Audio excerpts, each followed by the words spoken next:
Hello and welcome to Toronto. It's 2017 and it's the 2017 Toronto Film Festival. We're back.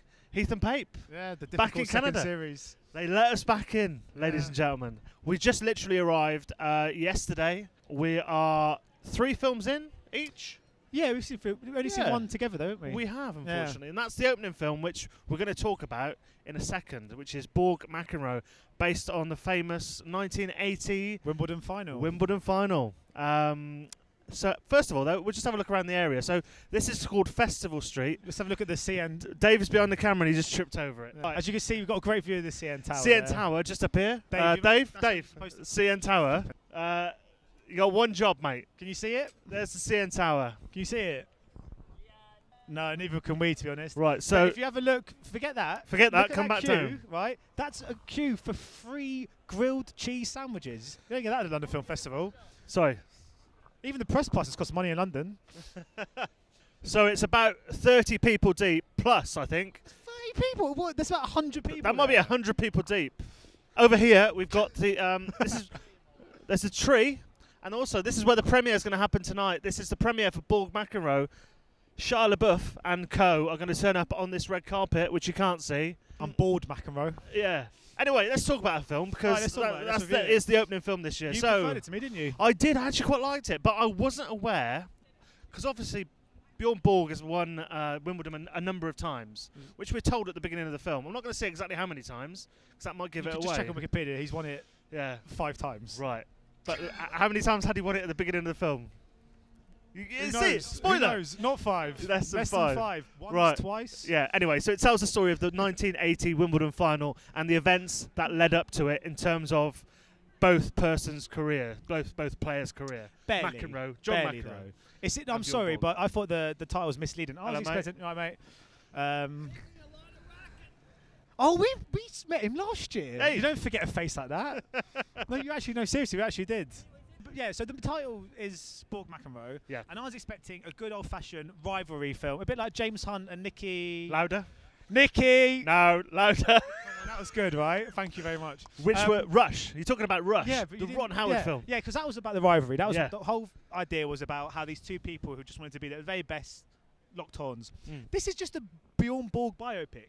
McEnroe is a supporting lead in this film. It's not about their rivalry. It's about 2 blokes that are good at tennis. They barely share a scene with each other in the whole movie. There's so few scenes apart from when they're on the court. I'm sorry, but it looked like a great final, right? But Murray Djokovic, great final. We're going to have to sit for a movie in 20 years of Murray versus Djokovic and call it Murray-Djokovic. And we have to sit there and go, oh, that famous rivalry. It wasn't a famous rivalry. It's just 2 people that were good at tennis at the same time. I'm sorry, I'm not buying it. I get what you're saying. So I'm going to counter that argument. Go on. And I was a bit sceptical, as a lot of people were, about this film opening the festival. Last year, The Magnificent Seven was the opening film. That wasn't very good either. No, it wasn't great, but at least it had a lot of star power, which brings a lot of people to the festival, creates a lot of buzz for opening night. That hasn't really got that. You've got one actor, that's probably 2 actors that are known. Yeah, Stellan Skarsgård, Shia LaBeouf. And I can't remember the name of the guy that plays Björn Borg, but he's not really a known actor, is he? No. Yeah, it is. Dave's going to look it up. And but he looks just like Björn Borg, so you can see why he was cast. And he was quite good as well. But we only saw his flashbacks to his childhood. We only saw his relationship with his trainer. Yeah. There was nothing about McEnroe in this movie. He's a supporting lead. It is not a film about a rivalry. This is a film about Björn Borg. Right. And he doesn't even have much dialogue. He just stares pensively into the distance, always thinking, oh, I want to win Wimbledon again. Right, so I'm going to counter that argument, as I tried to do a second ago. So I was quite engrossed all the way through. It was quite engaging. I didn't know the outcome of that particular final when I was watching it. I did. Right, so that might spoil it for some people. But once that final comes towards the end of the film, obviously, it's 20 minutes of quite well-edited, well-constructed, well-crafted filmmaking. And to be honest, some 2 really good performances. Yeah. Particularly from Mr. LaBeouf. Yeah, it's true. Well, you couldn't say the other guy. You don't know his name, do you? No. He was... So firstly, you're right. I thought it was well shot. Yes. But I kept watching it thinking, obviously these 2 guys, these 2 actors are not very good at tennis, obviously. If they were, but they're not as good, obviously, as McEnroe and Björn Borg. No. So if I want to watch that tennis, I'm going to go on YouTube and I want to watch that final on YouTube and watch the actual real-life footage rather than watch a movie which looks good but doesn't actually show any of the great shots because it's all done by stunt doubles and actors. I get what you're saying because I had that exact same thought all the way through that last bit. So the whole film was building up to a really, really good tennis match, like a really good one. But I'd rather just watch the tennis match on the internet rather than sit for an hour of Björn Borg going, "Oh, I want to win Wimbledon again." That said, I actually quite liked it. I'm just trying to be different to last year. Where I liked everything. It was very good. It's better than last year's opening film. Yeah, I'm going to put that out there right now. And you're probably going to agree with me. I'm torn between a 2 and a 3-star review for this. It's a 3-star from me. I actually really enjoyed it. I really enjoyed it. It's quite a generic crowd pleaser. And what else do you want to open a festival? Something a bit more.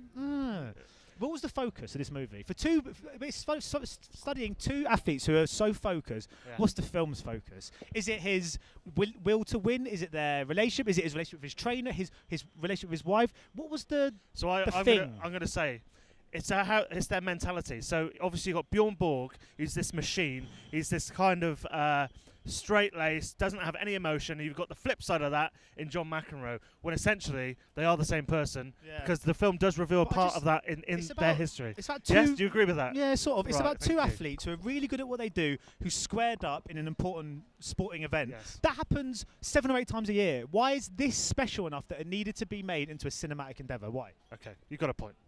Yeah. No. The thing is, it's not a bad movie. It's well directed. It's well acted. It's well written. All of these things. It looks good. It looks really good. It's been really well shot. I just don't know why it exists. But it does exist, and we'd recommend it. But you could probably go onto YouTube and watch the tennis match. Yeah. I'm now going to go and speak to all the people who made it and pretend I really like it. And tell them exactly the same thing. Yeah. Anyway, that's our film, guys. That's our first of many, I'm sure, reactions, because we're not calling them reviews, we're calling them reactions again. Yeah, this is not a review from Toronto. No, let's not add that pressure to ourselves. No. So what we got coming up? Because you want to give us a brief, what's exciting you about the festival? Let's talk about that briefly. Well, we got Suburbicon tomorrow, which I'm looking forward to. George Clooney's new film. Yep. Downsizing, the Alexander Payne film, which I'm seeing. You might not. Right. There's some. What else have we got? We've had Call Me By Your Name, which I saw this morning. It's the best film of the year. We might talk about that in a separate one, though, so we'll leave that there. 3 billboards outside Ebbing, Missouri. I'm really looking forward to. Absolutely. McDonough. We've got John Woo's new film. It's a bit of a smaller one. It's called Manhunt. Yeah. I might try and catch that. Yeah, Jessica Chastain's 2. She's in Molly's Game, which is Aaron Sorkin's directorial debut, and Woman Walks Ahead with Idris Elba. We've also got... was he in... No, sorry, Sam Rockwell's in Woman Walks Ahead. Idris Elba's in Molly's Game. Thanks for clarifying. Yep. We've also got Alicia Vikander in The Escape, I think. Nope, that's Joe Martin and Dominic Cooper. Which is the Alicia Vikander film? She's in 2. She's in Submergence. We're interviewing Joe Martin and Dominic Cooper. Did you not fancy it? Not up for it, mate, to be honest. Not up for it this year. That's all right. Turned it down. But yeah, there's loads going on. There is a lot of stuff. There's loads going on. But anyway, we'll keep these going. They'll be popping up all over the place. And as will we, all over town. They can't wait. Look at them. Anyway, that's it for Heath and Pape, Season 1, Episode 1. We'll catch you. Oh, Season 2 even. Yeah. Years gone by. It's like that. Nothing's changed either. Nothing's changed either. Still more greys, I think. Yeah. I've got a new haircut, though. Do you like it? I do like it, yeah. I'm 40 now, yeah. Anyway, that's it.